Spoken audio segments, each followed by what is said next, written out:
Yeah,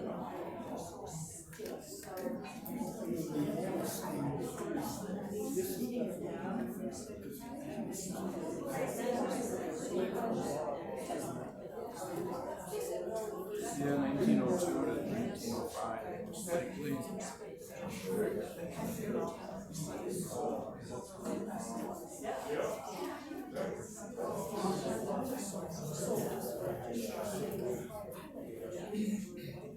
Well, looks like it's time to start. The seats are full anyway, so we can't fit anybody else in. I'm Dan Scrobell. You probably all know that. Probably many of you have been to the previous talks I've given. Tonight, I'm going to be talking about, as stated on the title page, the oldest buildings still existing in the village of Minocqua. And I identified 17 of them that were built in up to 1900. That was my cutoff date, 1900 or earlier. We're losing some of the residences that were built prior to 1900 or 1900 or before. There are two in this presentation actually that I kept in because they were torn down fairly recently, just in the last few years. I'm not going to keep them in forever, but for tonight I did. Because they're significant residences in Minocqua. But we are losing them, especially the residence buildings compared to the commercial buildings. And I apologize that I wasn't able to fill the screen with the display. We're not using, in previous years was using my own projector, and I was able to adjust it to fill the screen side to side so that it would be enlarged as much as possible. We weren't able to figure out, using this new projector from the library, it doesn't appear from the remote that we could increase the size of the projected image. Maybe before the next time we'll figure that out, or I think that it's just mounted too close to the screen and can't get it any larger. So I'm going to start this with the earliest building in town that I've been able to identify, the earliest existing building, and that would be the Dorwin General Store. It's lot 10, block 2. This map of the village shows where we're talking about. It's on the corner of Milwaukee Avenue and Oneida Street. The building is still there. For years it was the 5 and 10 variety store. In the early years it was Dorwin's General Store. It was built on one of the first lots sold in the village of Minocqua, owned by Gideon Little, Henry Schwadis, and John W. Sullivan. They bought it as soon as lots went on sale, and although there is no firm record of it, the depictions of the early years of the town indicate that it was built right away. And they did business as the Sullivan and Company, the partnership, and it was a general store. They sold dry goods, groceries, clothing, boots, and shoes. This was an ad that appeared in the first issue of the Minocqua Times, an ad for their store. I have no early photos of that store. There are very few early photos of the village of Minocqua itself. That's always been disappointing. There's almost nothing from the 1890s. We really don't get photos of the village until the postcard years, which began in 1905. And so prior to that time, there just weren't photos being taken in town. People didn't have private cameras. That age hadn't begun. Cell phones didn't have cameras then, so we didn't get cell phone pictures. And the postcard era didn't begin until 1905. So even when the postcard era began, there really weren't any pictures taken of the Dorwin General Store. This one I estimate to be about 1920. This shows, it doesn't show A.O. Dorwin, it shows Martin Rouge, who worked for A.O. Dorwin for years as a clerk in the store, and his son Mylon. This shows the inside of the store, probably about 1910. The store itself was only 22 feet wide. It was on a 25-foot lot, but there was a 3-foot exterior stairway going up the north wall of the store. So that limited the width of the store to 22 feet. It was originally built only 40 feet long. And in this photo, we have A.O. Dorwin here, and his father, Oscar Dorwin, sitting there, and their son, Mylon, sitting here. So the store was heated by this stove. There was no central heating. This may, in fact, have been taken in 1911 after the municipal power plant was started, because there are electric lights here. We did have some electric lighting in Wisconsin, in Minocqua, in the early 90s, starting in 1894, but that lasted only about 6 years. I don't think this picture is that early. This picture is probably after the municipal power plant was started in 1911. So really, this date is more like 1912, probably. Now, this is a later photo after the store had been remodeled and had in central heating, so we don't have the wood stove anymore. In this photo, we have Mylon Dorwin here, Martin Rouge, A.O. Dorwin, and this is Gus Nolan, who owned the Northern Resort. So here's a later photo, 1932, showing the store.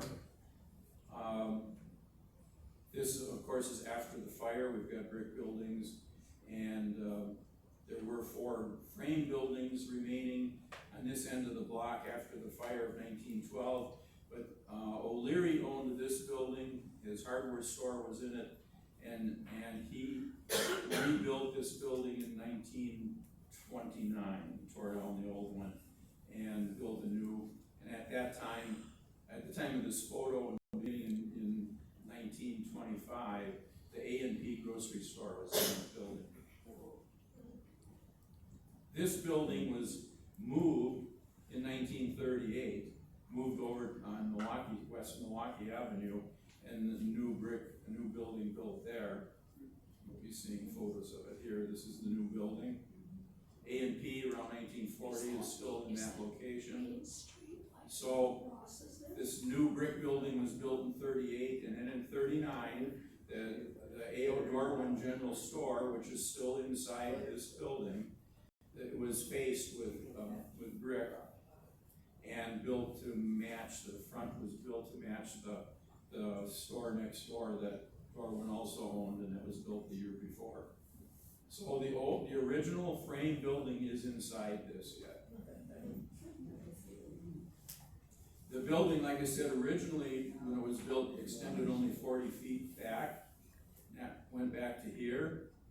And then there was a 25-foot extension. And then in 1903, the building was they dug a cellar under it and put it on a stone foundation.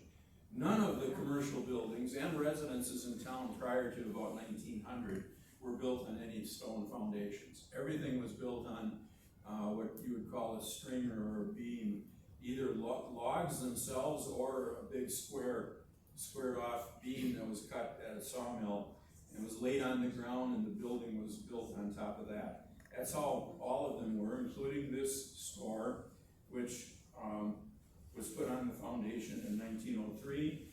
And at that time, then there was an extension built all the way to the back here. Now this part of the building was built in 1911. It was added on as a butcher shop.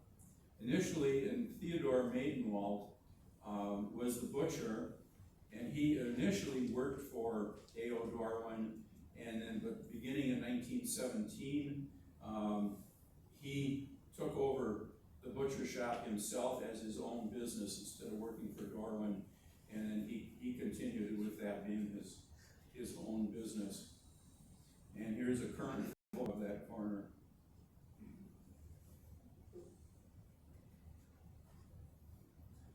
The next one that we have is the Bolger building. Now this one, I've got two locations for it because it was moved.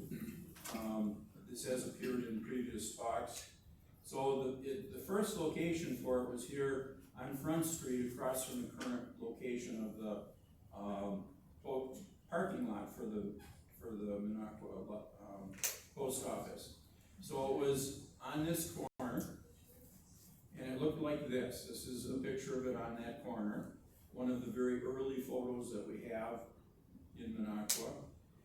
This building was 50 feet wide this way and 60 feet that way, and of course, I mean, an imposing or substantial building.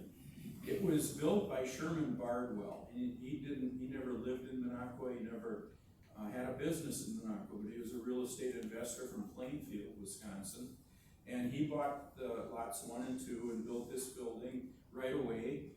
According to what Cap Ray described, Cap Ray was a good source for early history of Minocqua.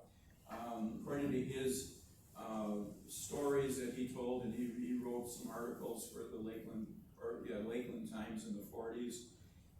He said this was one of the first buildings built in town. It was built probably by the end of 1888.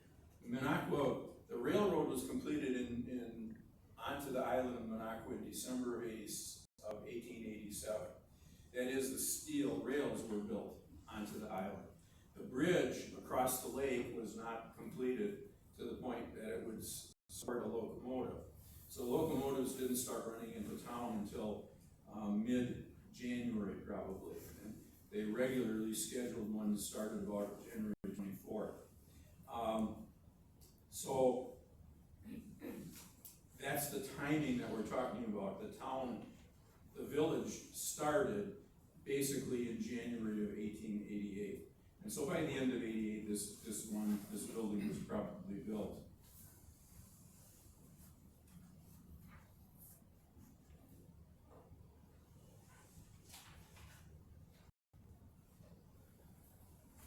Now, Bolger Brothers came to town in 1891. I'm sorry, A.J. Bolger came to town in 1891. And in 1896, he was joined by 3 other brothers, T.M., P.B., and M.J.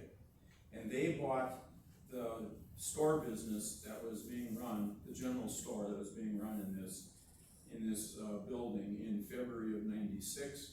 The upstairs were used for residential use, so probably the store owners lived up there or other people.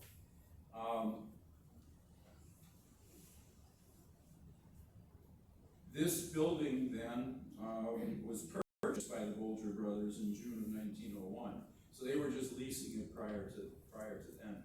Now this store building, I should point out, was actually where A.O. Darwin first was involved in a store in Minocqua. He came to Minocqua in 1891, and he became a partner with T.I. Lakeland, who owned a general store here. He was a partner with T.I. Lakeland until Lakeland, for some reason, bought out A.O. Darwin in 1894. Let's see when he returned. Yeah, in fall of 1894, Darwin was bought out. Apparently, that buyout agreement included a non-compete agreement, a 1-year non-compete, because Darwin was not involved in operating a general store, and in fact moved back to Sparta for a year.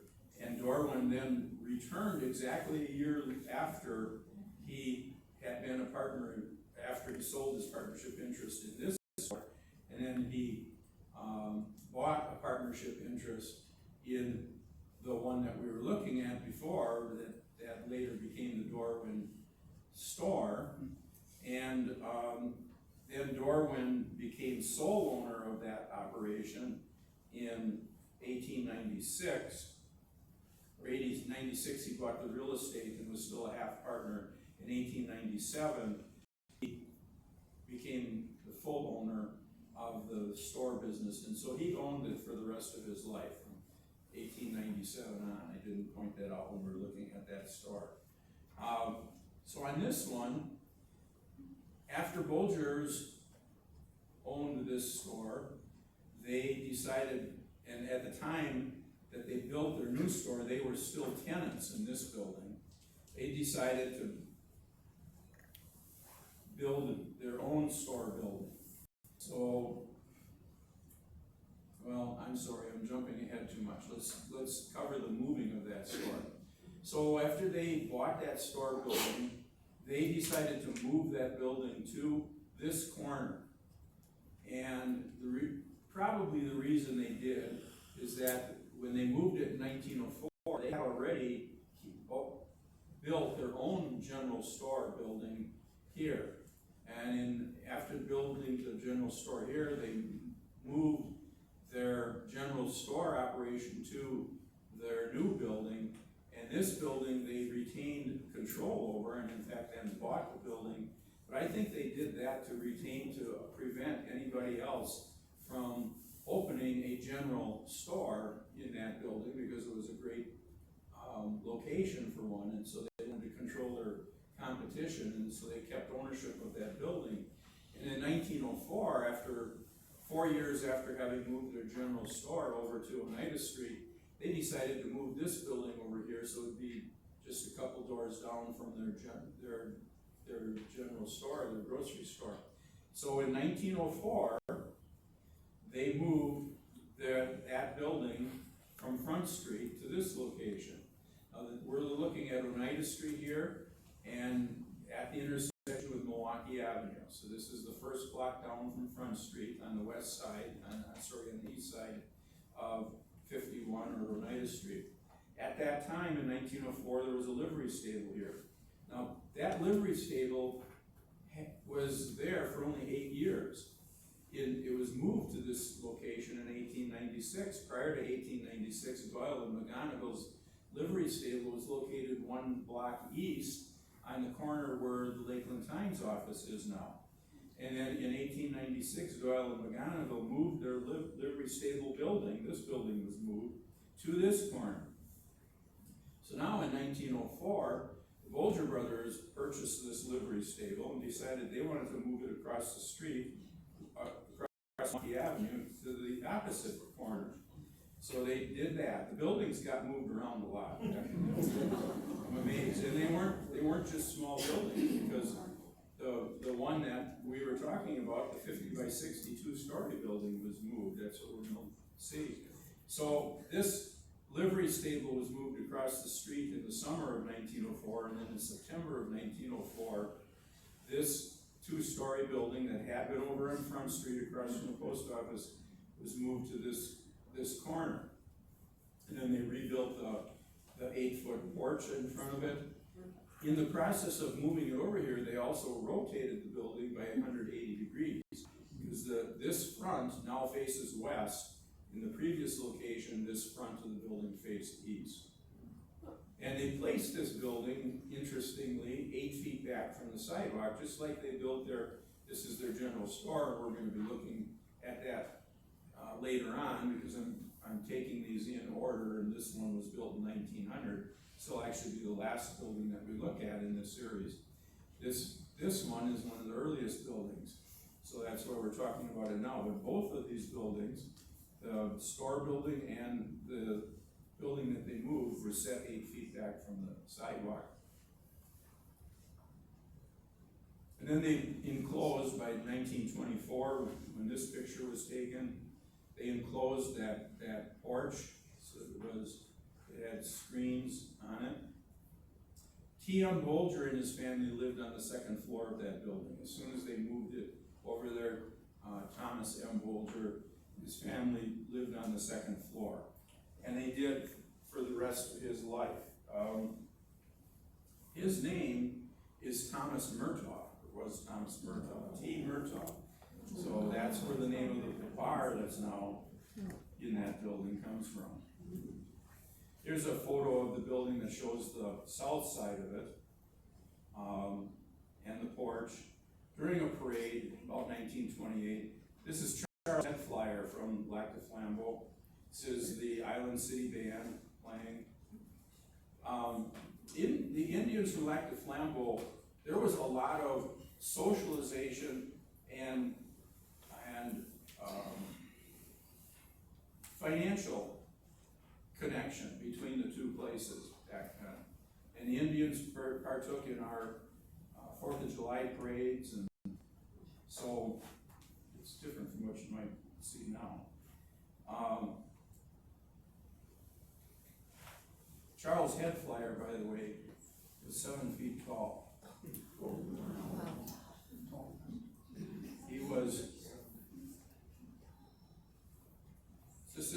He lived until the mid-30s, I believe. He was nearly 80 years old. He was about 80 years old at the time of this picture, about 1928. But he owned a farm, he had a dairy farm, and he was physically very, very active and physically in good shape until his death in the mid-80s. Now in 1936, Bolgers extended the front of their building 8 feet and closed it. And you can still see that evidence of that extension when you go in T. Murtaugh's and look at the ceiling. You will see a support 8 feet back from the front of the building, and that indicates where the building originally ended. But it wasn't too difficult to extend it 8 feet. They just, had to build a new front wall, and the supports were extended out to the front wall. They did a brick face on the bottom and changed the top to the old English or the Tudor style. So that was done in 36. This photo is later, of course, you can see from the age of the vehicles on it. I'm going to go back to that older one. At the time of this photo, the business that was in this corner, the prime location, the south one half of the building, was the Cozy Corner confectionery store, soda fountain and confectionery store. It was in there for about 20 years. It closed in let me check that year. Closed in the fall of 1930. And so then in the spring of 31, Rexall drugstore was opened in that part of the building. And that became Carl Krieger's drugstore, Carl's Rexall Pharmacy, in 1936. It was Brownie's Rexall Pharmacy prior to 36. And then in 39, though, Carl Krieger moved the Rexall Pharmacy into the O'Leary building, and we'll see that later. So it moved out of here in 39.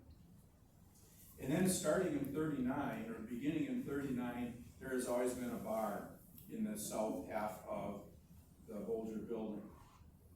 Now it's occupied by T. Murtaugh's, which occupies the whole north and south half. But in the early years, it was just the south half that was occupied by a bar, and they had other businesses in the north half. The first bar to locate there was called the Dry Dock, and it was operated by George Jacobs.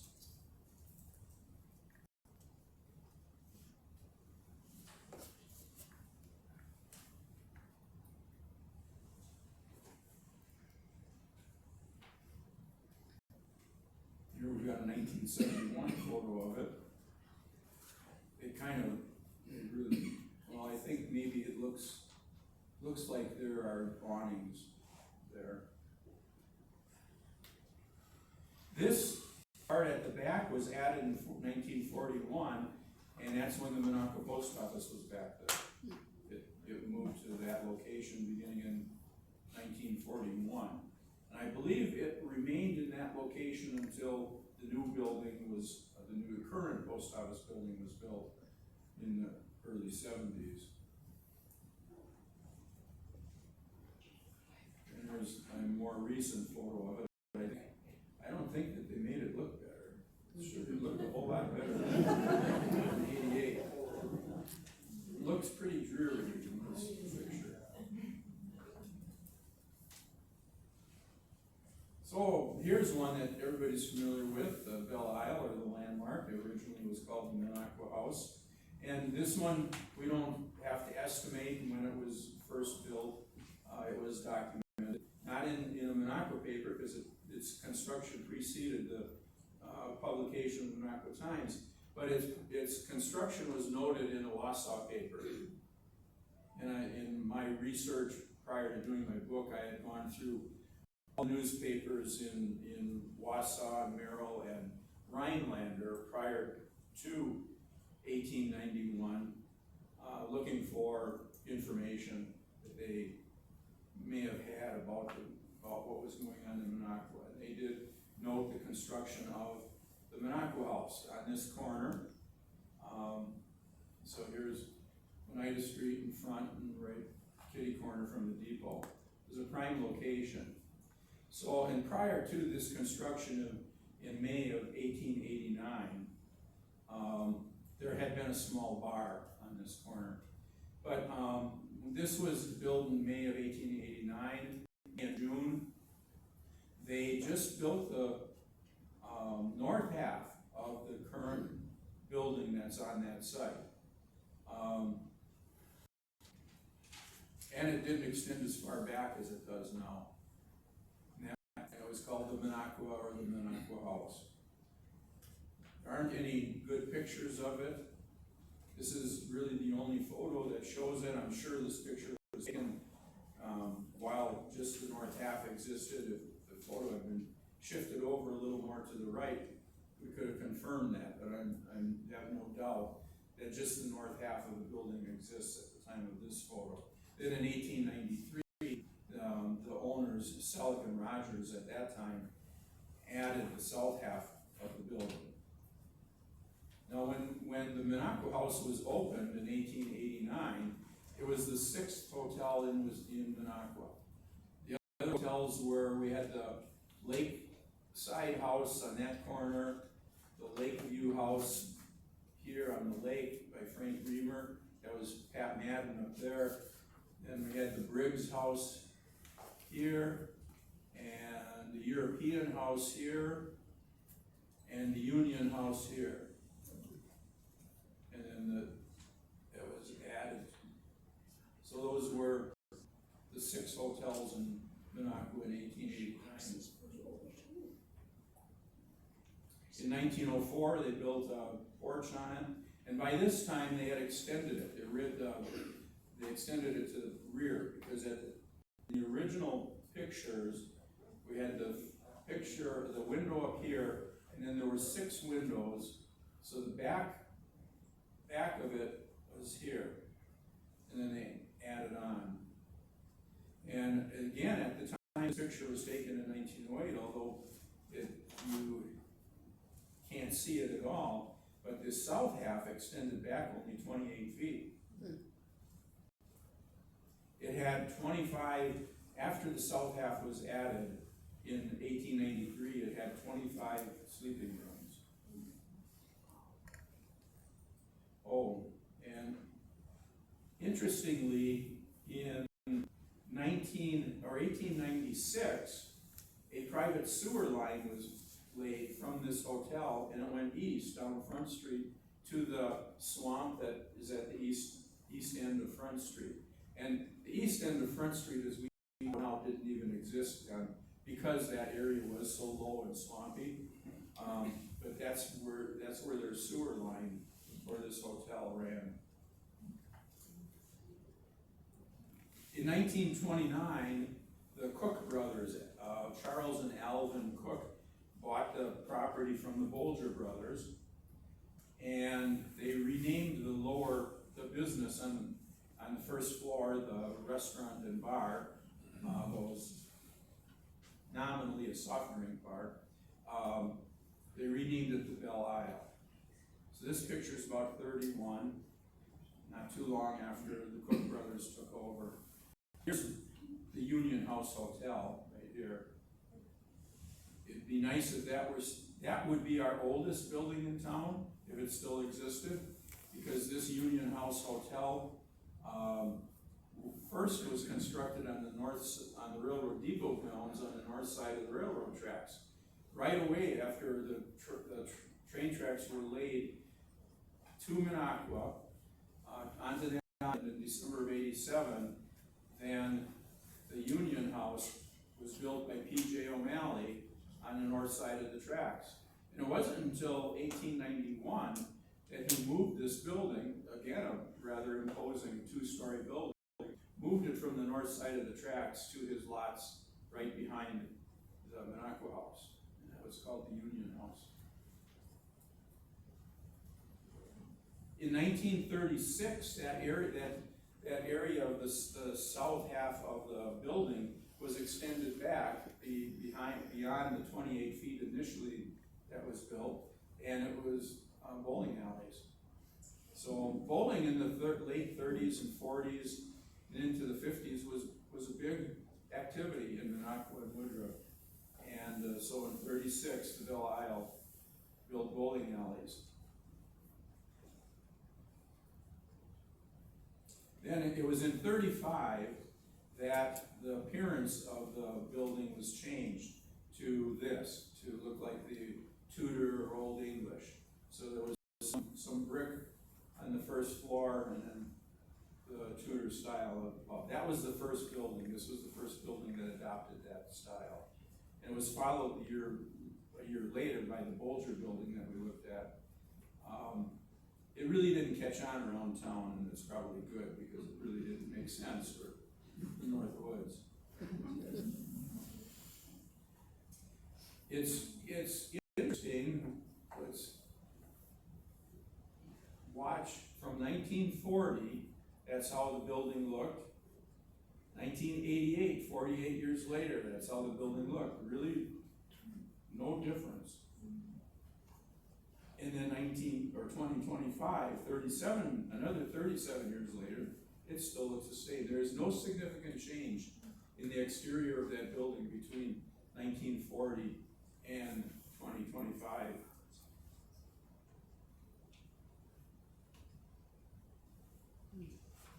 Okay, next we come to a store on Main Street. And it's now Otto's Beer Garden, so that places it for all of you probably. It's in the middle of the block here. There are no good early photos of that store. This is the earliest photo that I've seen that shows it at all. Pointed out by the arrow there. At that time, this whole block was wood frame buildings. In 1907, that is. And here's the Darwin building. This looks at it from the train depot side, from north of Front Street where the tracks were, and we see the building there. Now, this is what got destroyed in the fire, and just 2 years after this photo. The fire came down, destroyed everything on Front Street, and then made the corner and burned down to the Doherty building, where the arrow is. So we'll see in the next photo. The fire was stopped at the Doherty building, the fire on May 31, 1912. So that building survived, and the three additional ones to the south of it.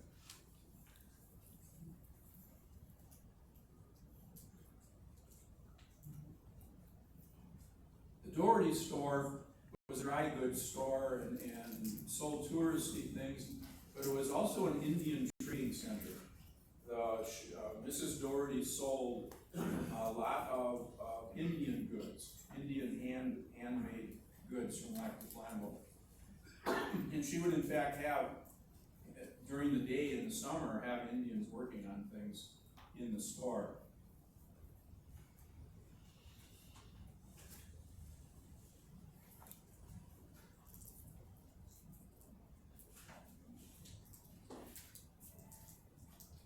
Would they just trade with the Indians? Would she just trade with them, or? I don't know whether she's likely to pay them in cash, I would think, but maybe there was some trading going on too, because she would have things in her store that they might want. Now, John Doherty died in 1907. They had started their store here in 1901. Elvina Doherty, continued operating the store for years. After that, she eventually got remarried about 10 years after her husband's death, and it was then Elvina Wagner. Her son, they had a son named John. Her husband was John. They had a son named John, and he was a forest ranger. And interestingly, he was working up at the Trout Lake Forest Station in 1912, shortly after the Wisconsin Workmen's Comp Law went into effect. Wisconsin was the first state in the country with a Workmen's Comp Law. That was a new invention. And he got killed by a falling tree. He didn't get killed outright. He lived for about a week after getting crushed by a falling tree, and he ended up dying.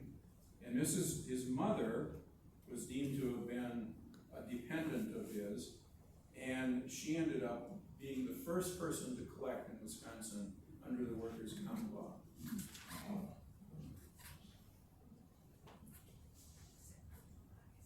Here's a photo of a couple of weeks probably after the fire. It shows the Doherty store here. This small building was the Evenson Brothers, a hardware store, Minocqua hardware company. And that was a temporary building that they put there. So this picture, about 1917, and it did pretty closely to 1917, because this building, there's a building missing here that was built in 1918. In between lot 2 and lot 4. So I know that this is prior to 1918. Here is the Doherty store. We still have 4 frame buildings here, wood frame buildings. This store, owned by O'Leary, was torn down and built out of brick in 1929. And this one was moved in 1938, and a new store built there.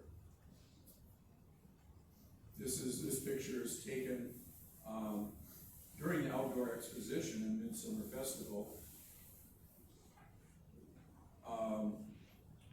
That was in 1932, and the new brick building of O'Leary's is here. The A&P store is in it. This is a 1971 photo. The building has been made kind of blah. I don't know what was in 1971. I don't think it was the Greenleaf store yet, or at that time yet. It got opened later. But this time, this would be what the Greenleaf shop looked like. This is 1988. So it was. They really improved, went back to closer to what it looked like in its early years, got rid of the square front and the plain siding. And so it looks much nicer, and actually that's its appearance now. Here's what it looks like now for 2016 when I went in it. Now we'll look at a residence, probably one of the first residences built in the village. Camilla Daniels. Camilla and her husband DeLoss started a general store while the road was being built to Minocqua. Their general store was across the lake, south of the railroad camp, and it was a wood frame building that they built. They didn't want to have their store right in the mess of the railroad camp, where there was a lot of drinking and guys were living in tents. And so they built their store to the south, where the Beacons Resort is now. And they also had a small residence there too. And then as soon as the railroad was completed onto the island that winter, they dragged their store building across the lake on the ice to here. So where that appears is where their store was located. Now, shortly after moving the store here, her husband, DeLoss, died.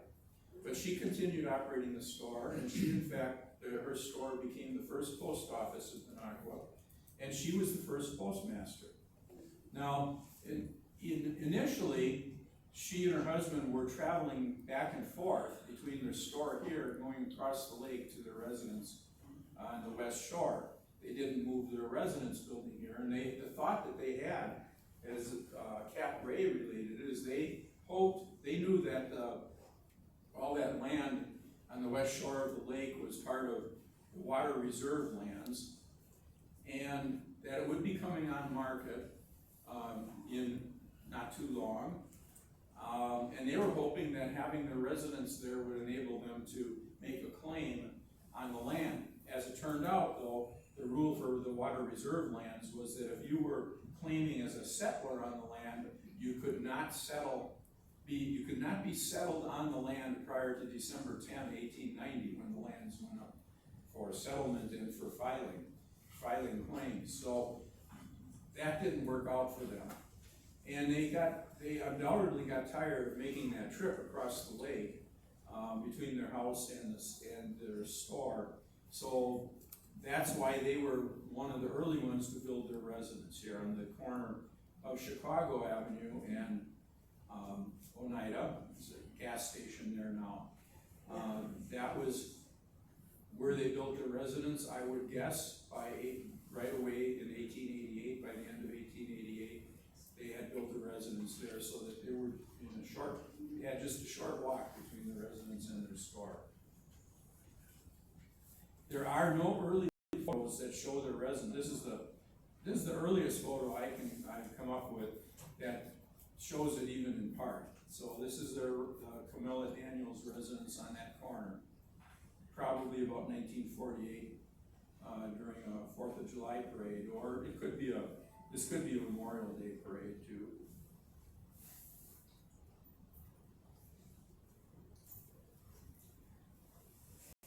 Now in 1950, the residence was moved from the front of the lot to the rear. Art Darwin owned the property at that time, and he built a gas station. He moved the residence to the rear of the lots and built a gas station. That became the Anderson gas station. And so these are pictures were taken in 2016. This would have been the original house, and then then there was a north wing built on it. This house was turned 90 degrees when it was moved to the rear of the lot. So this part of the house faced Oneida Street when it was right on the corner. And then about 8 years after the house was built, then a second floor was added here. And interestingly, this, like every other building, this house was not built on a foundation when it was in its original spot, and that had to be added later. They were having to dig cellars out and build stone foundations under all these early buildings. Every early building that I've talked about was not built on a stone foundation.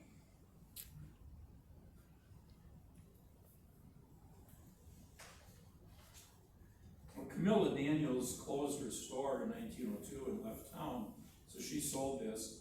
And it went through a couple ownerships and then ended up being owned by Sophia Boileau. John Boileau, she was a widow. Her husband had died. He had owned a business up in Woodruff. He was a businessman in Woodruff more than here. But she bought a house as a widow. She bought her house in Minocqua. Her son became well known in politics in Wisconsin and was a judge in Wisconsin. Gerald Boileau. And unfortunately, this house, I've included it because it is one of the first residences built in Minocqua. It doesn't exist anymore, and it'll have to be removed from the program probably next time I give it. It was torn down about, I don't know, I didn't make note of when it was torn down. It was torn down for the extension of the garage, probably about 4 years ago, I would say. And we come to the F.M. Bunye residence. Now this one was located on Front Street, on the corner that in later years became a Texaco station. Now is Bankstead's brewery bar. This is where F.M. Bunye built his barber shop on the corner. He was Minocqua's first barber. Here is the building that he built. Cap Ray relates that the first election in Minocqua, before we had a town hall, the first election was held in this building. And the people had to hand their ballots in through a window, and the election officials were inside this building. So this was a story-and-a-half building. F.M. Bunye and his wife lived on the second floor for the first couple of years. He was the first barber in town. And then by about 1890 or 91, he built his house at the rear of the lot. So he had his store, his shop up front. His house was built in the rear. This is the original part of the house. This was added on. I don't know when this addition was built. But this house is gone. Here's where it was. It was torn down about 3 years ago.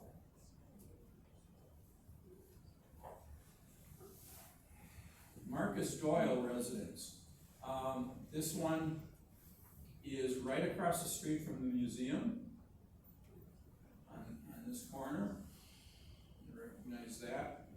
That's from '88. That one has an interesting story. Marcus Doyle was a contractor in town, a carpenter, and his house was built from the lumber that was taken out of the first schoolhouse in Minocqua. When Minocqua was established, there was no road heading south from Minocqua. Hazlehurst didn't exist when Minocqua was, the first year that Minocqua was established. And certainly when the plat was established, there was nothing to the south. And if you were headed somewhere to the south, you were going to be taking the train out of there. So there was no anticipation that there would be a bridge going crossing the lake and a road heading south. And that was fine initially. There were no settlers on the south, to the south of Minocqua when it was established. But when the water reserve lands were opened up for settling for claims in December of 1890, that was a real popular area. In fact, one of the best properties in the area was on Bolger Lake that A.J. Bolger claimed. And so there were a lot of claimants down there. Schlecht and McNutt are two names that survived to this day. And and it wasn't just these one settler per claim. What happened in the water reserve lands would probably make a good topic at some point in a talk, but I've not gone into it because it's more of a written topic than a pictorial topic. I don't have a whole lot of photos that would depict it. I do have some photos of homesteads that were built, of the small cabins, but there wouldn't be too many pictures attached to it. So anyway, there were a lot of, you could claim the land by filing a claim at the U.S. Land Office in Wausau, starting the morning of Saturday, December 10, 1890. And I think that office may have opened at 9 o'clock.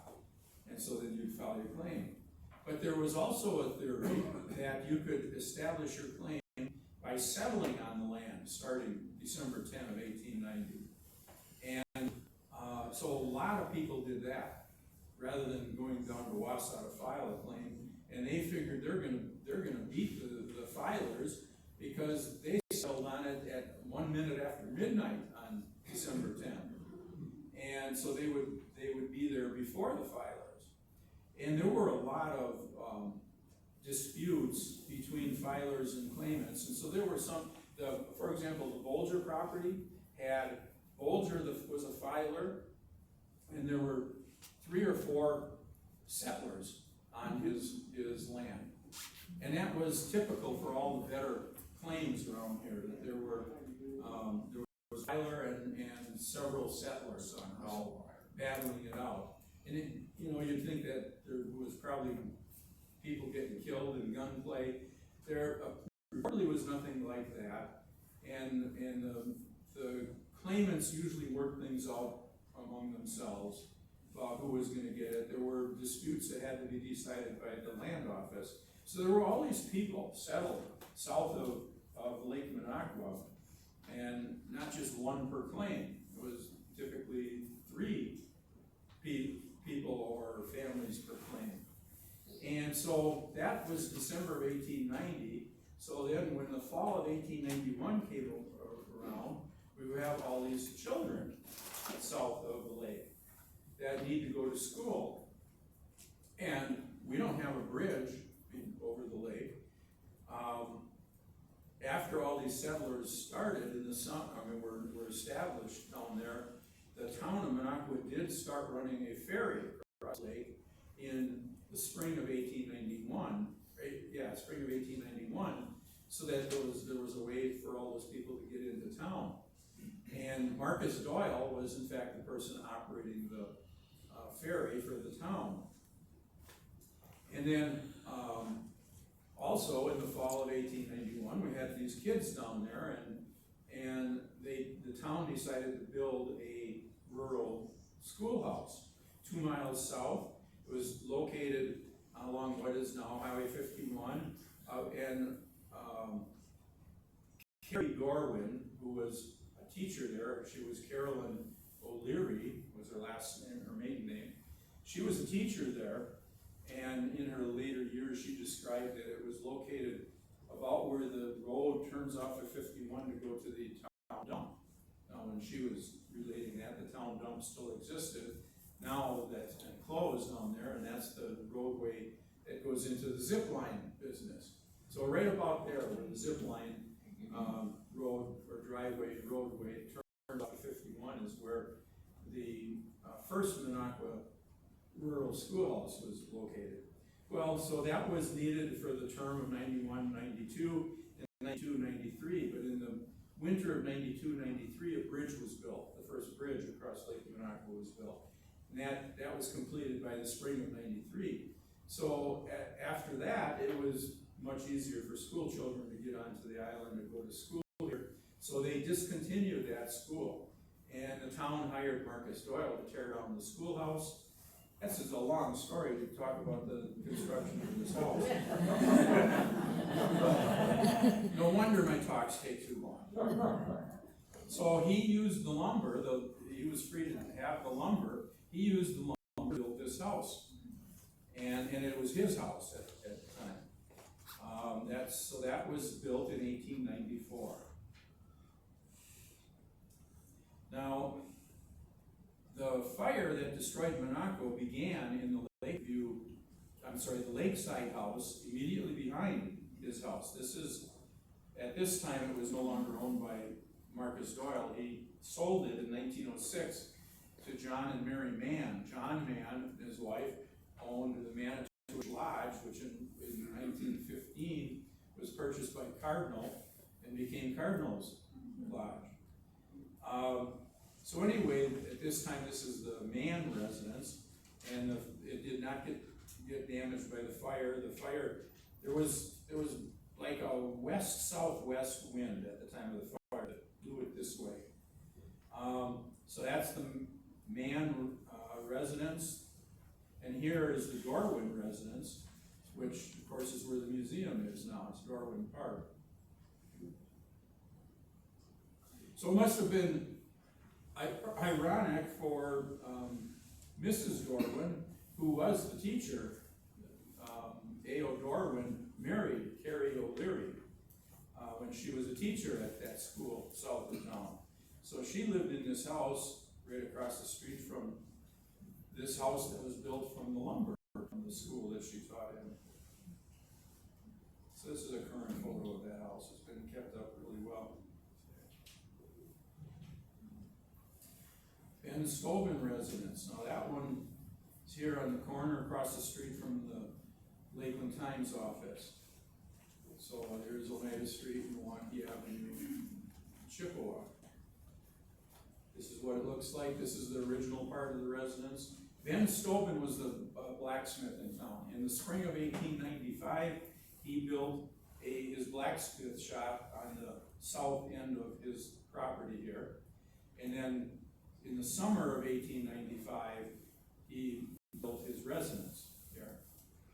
And then shortly after, and I don't know why, initially he didn't have it on a foundation. Within 2 years, he decided to dig a cellar under it and put it on a stone foundation, and he added this addition at the same time. So that was just a couple of years, I think it was 1897 that he did that. And his residence was next to the F.M. Bunyan residence. And on this south end of that lot is still vacant. That's where his blacksmith shop was.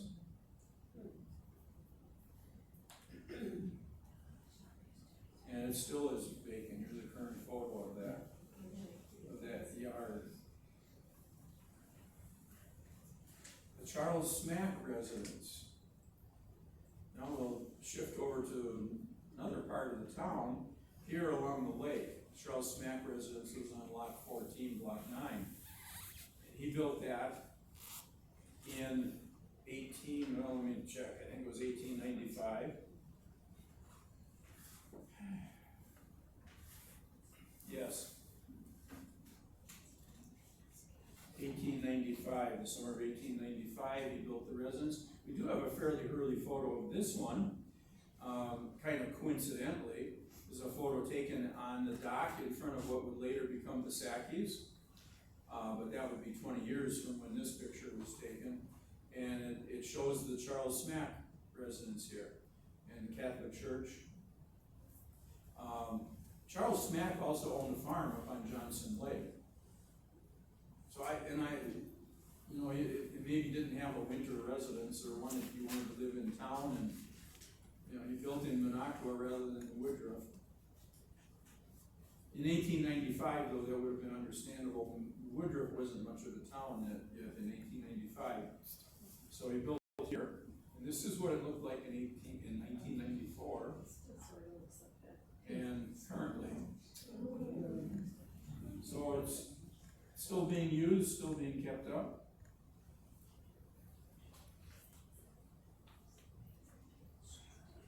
Then we get to the Titus residence. Now this one was built in the spring of 1896, not by anybody in the Titus family. It was built by Holland and is located here behind, on the block between the Marcus Doyle residence. The museum is here, Marcus Doyle residence, and then the Darwin building, the Darwin Store building. So it's actually got 3 lots. It wasn't built by anybody from the Titus family. It was built by Hall and Foster, who owned a bar on Front Street at the time. So it was built in 1896, so we've advanced one more year now in age. It was built in 1896. They built it for their own use, but they sold it in 1901 and went through a couple of ownerships. This house too was not built on a stone foundation. In 1903, a cellar was dug and the stone foundation was put under it. It became the Titus residence in 1912.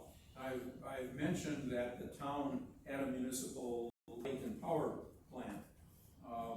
And that was located on Front Street where the American Legion post is now, across from today's post office.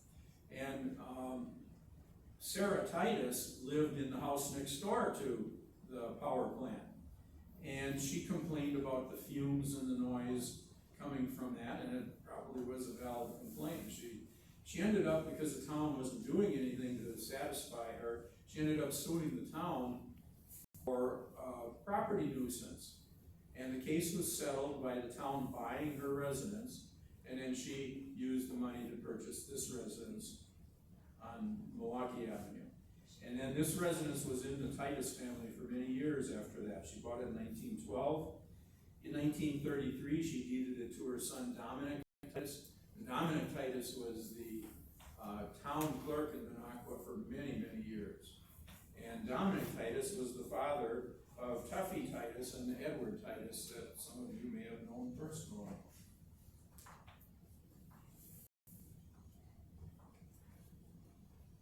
This picture is perhaps, I should have taken one from the other side. This is a little deceiving, makes the building look smaller than it is, because there is an addition towards the rear of the building. There is an addition that extends to the west side. But overall, it's not a large place. It has, the second floor is just a half story.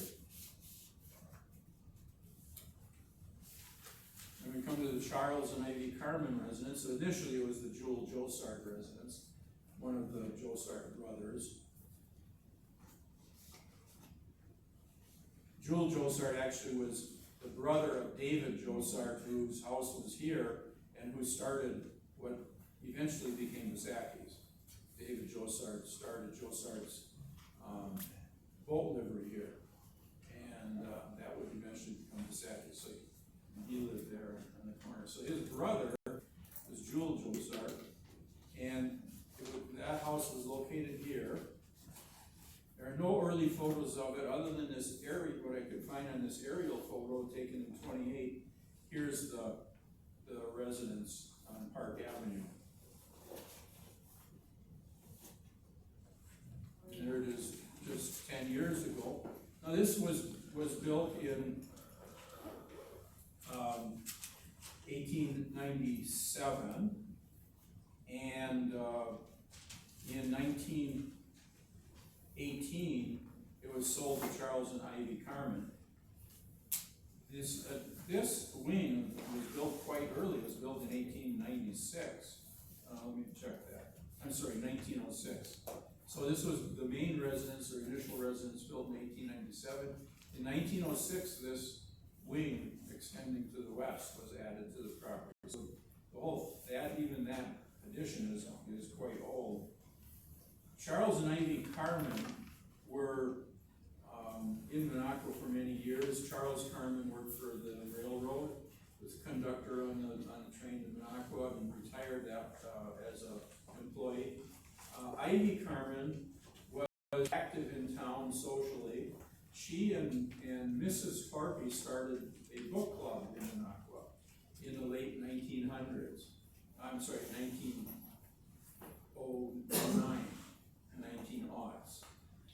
They started a book club. If you belonged to the book club, you there was a collection of books kept on a porch, and it could have been on Ivy Carmen's porch, or it was kept over at the Dr. Farpy residence. And you could borrow the book and read it, and then take it back and exchange it for another one. So you had to pay to be in the book club. Now, lasted about 20 years, and then in 1929, after we had a community building, the current community building that's kitty corner from the Lakeland Times office, after that was built in 27, and they had more space to have a public library, and a Minocqua Public Library was begun in 1929, and Ivy Carmen was the first president of the Public Library Board.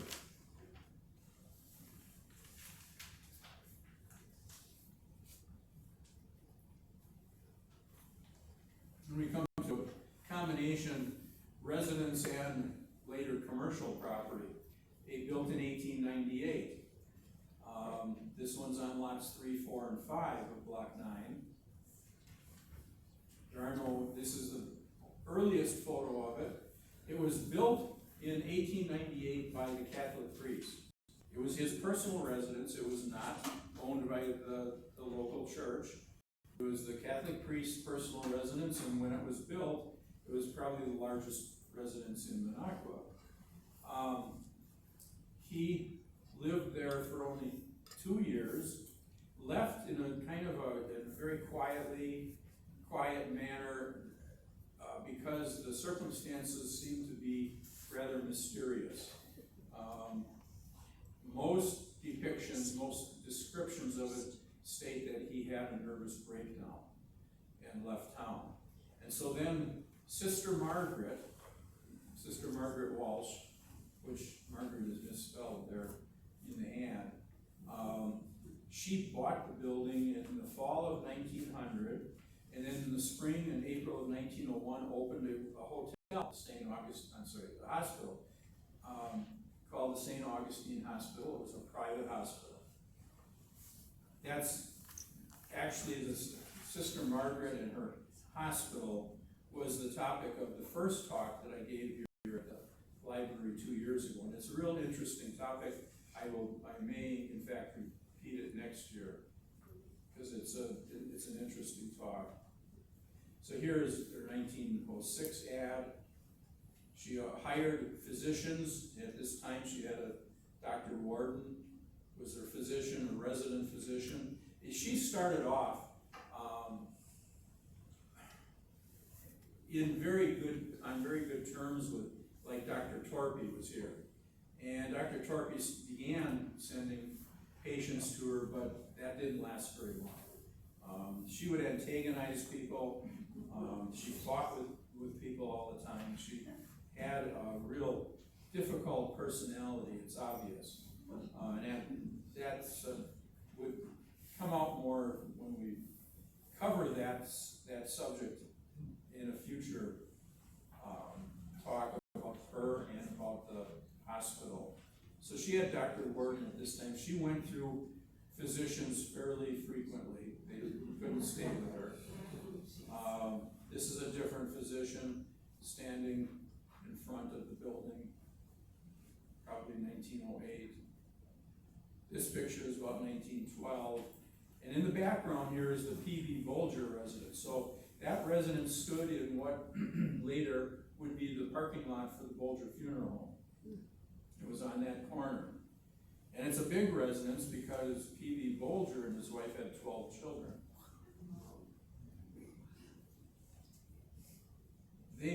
But after he died in about 1918, she moved out of Minocqua. And then their residence became the Gordon Hotel. Ellen Gordon bought it, and it became a hotel. And here's a more recent photo. This is what the building looks like now. It was the Harold Scrobell and Danner Law Office from 1984 to 2025. Next, we've got the J.E. O'Leary residence, also near the museum, kitty corner across the street from the museum. So it's on this corner. Museum's here. For some reason, the construction date of this residence was not noted in the Minocqua Times. They were pretty good at noting, who was building, who was adding on, who was digging a cellar and putting a foundation under. But I don't know of any indication of when this was built. I do know that at the time it was built, the property was owned by Sherman Cardwell, the investor from Plainfield, and he built this residence, and then he sold it to A.O. Darwin. Darwin bought it for his brother-in-law. See, remember, Darwin married an O'Leary. His wife was Carolyn O'Leary. Her brother, J.E. O'Leary, moved to Minocqua in 1900 and moved into this residence. And then he bought it shortly after that, he bought it from Darwin. But after moving in, he turned the residence. It wasn't on a foundation. The front of the residence originally faced Flambeau Street. And O'Leary turned it, about a year after moving into it, turned it so that the front faced Milwaukee Avenue. And then he built an addition on the back, this part back here. And then it was in 1909, at least 10 years after that residence was built, that finally a cellar was dug underneath it and it was put on a stone foundation.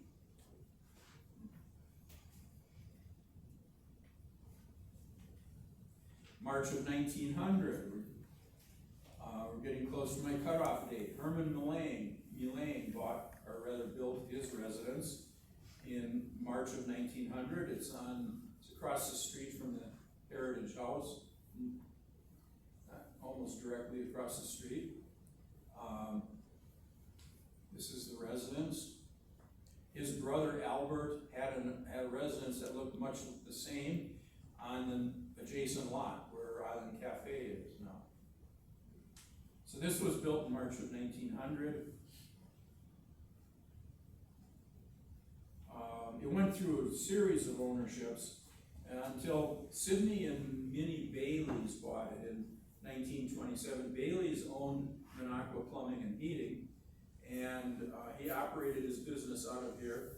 In 1936, the house was extensively damaged by a fire, but it didn't burn down, they didn't tear it down, they fixed it.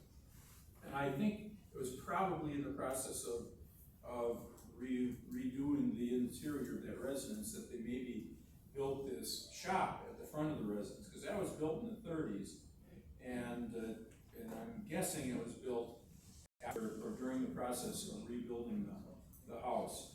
So that's in 1936. In 1947, Ray Jelinski bought Minocqua Plumbing and Heating. He bought this house, he lived here, he and his wife, and they operated Jelinski Plumbing out of the front shop. There's a more recent photo of it. So that's still there. The Schlecht residence, now you may think of the big Schlecht residence, but this isn't.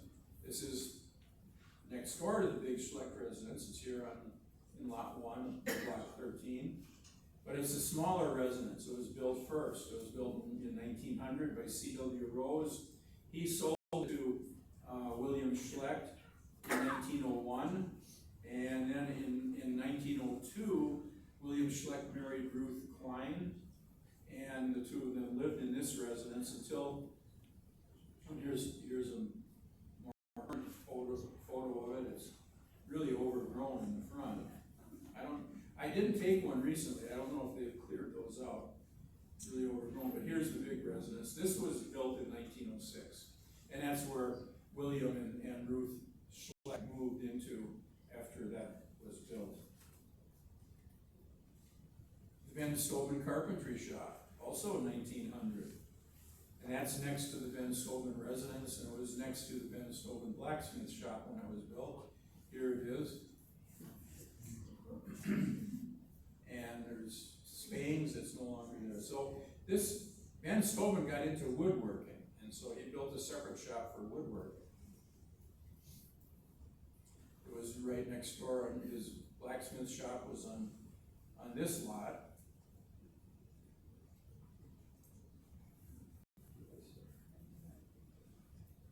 The Minocqua Museum, well, after Ben Stobin used it as a carpentry shop, so did George Abraham. He leased it. He did woodworking in it, but he discontinued that in 1904.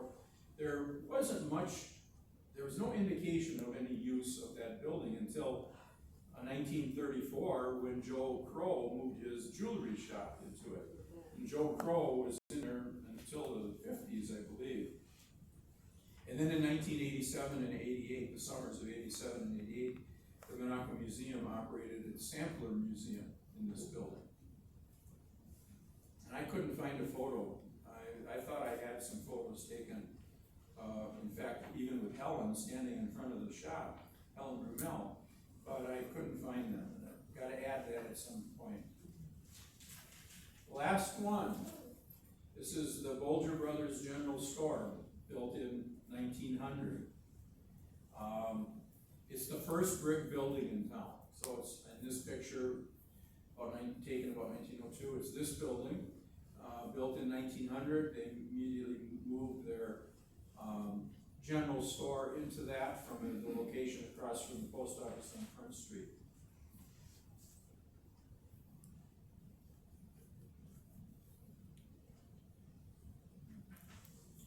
The Bolger brothers got into financial difficulties around 1920. By 1920, they were having financial difficulties. They were subject to foreclosure actions. This building was subject to foreclosure. They did transfers of real estate to their sisters and other people in the family and friends to try to protect it.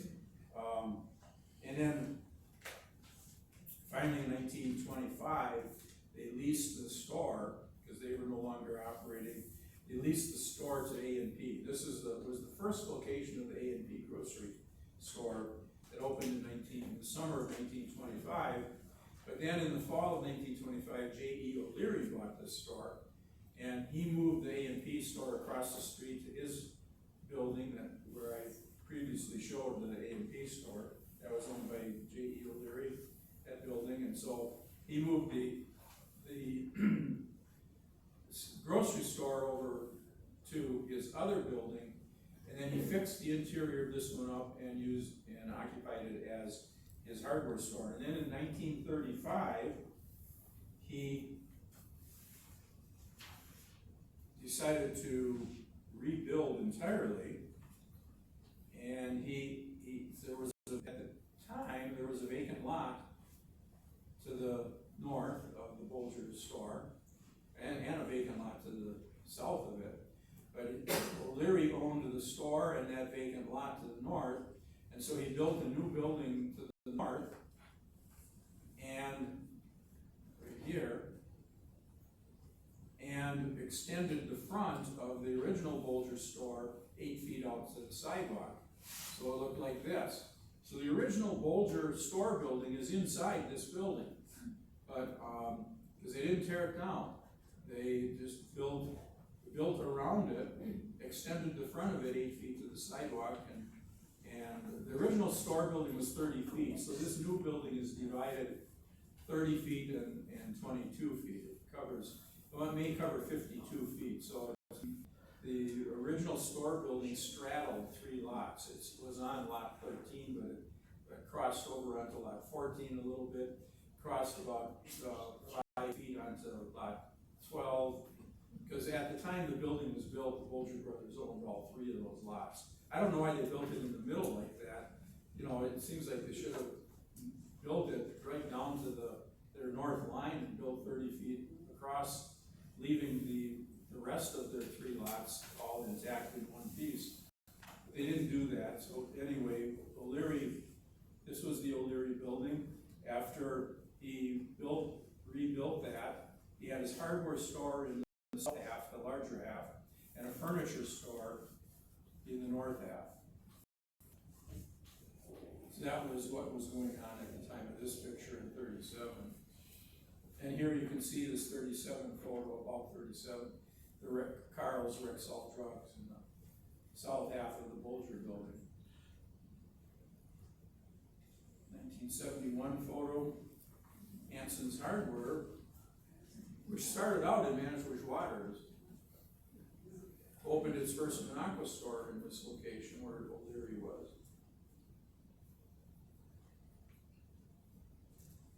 Now, by the time of this photo, Bolger's had reacquired the properties down to the midpoint or near midpoint of the O'Leary building. So from this point over to the corner, by 1988 was owned again by the Bolger family, and still is now. And there's a recent photo of it. So that ends our pictures of the oldest buildings in town. Thank you.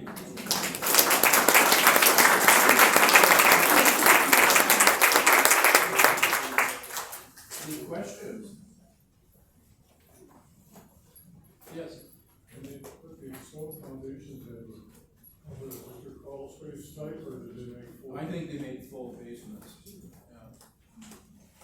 I had to be sure they didn't want to move it around somewhere else before they.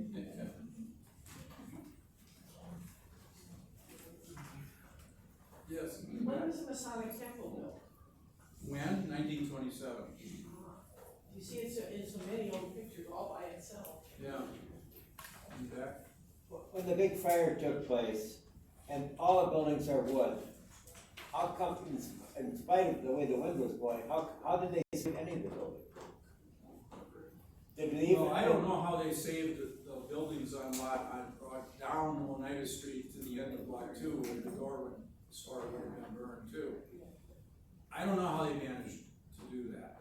There has never been a good description of how they stopped it at the Doherty store. Maybe south wind. Well, it wasn't the south wind, it was the west. And, yeah, with all that heat, you would think that it did burn its way down that block too, for the first 6 lots. It burned its way down Oneida Street to the Doherty store, but somehow they stopped it there. So it started on the very west end, and then worked its way towards Main On the Street. northwest, yeah. Okay. Yes. So how did they actually move all of those buildings? I've never seen a picture. You said they dragged something. Well, they had to do it on log rollers and horses, but geez, to build, that 50 by 60 Bolger building, that's a lot of weight. I don't know how many horses you'd need, because they didn't have diesel tractors to pull these things. They were doing it by actual horses. So that's a lot of weight to pull. You'd think there'd be some pictures of that. I've never seen a photo. Do you think there are other towns in Wisconsin that have that many buildings moved around? I don't know. I mean, it's interesting. I'm not done with this town. I haven't started out studying. Another question. That little blue house that you said ended up as a jewelry store. Yeah. There's like a historical sign says it was used as a blacksmith shop. So it sounds like it got maybe confused with the one that's. The blacksmith shop was next door, Yeah. and it was used as a woodworking shop. There was a jewelry store until early 80s. Yeah. Grundy's Jewelry. Oh, it became Grundy's? Grundy's Jewelry, yeah. Grundy's Jewelry could be one time. I don't know the 80s. It was great, yeah, jewelry store for a long time. Well, thanks for coming, everybody.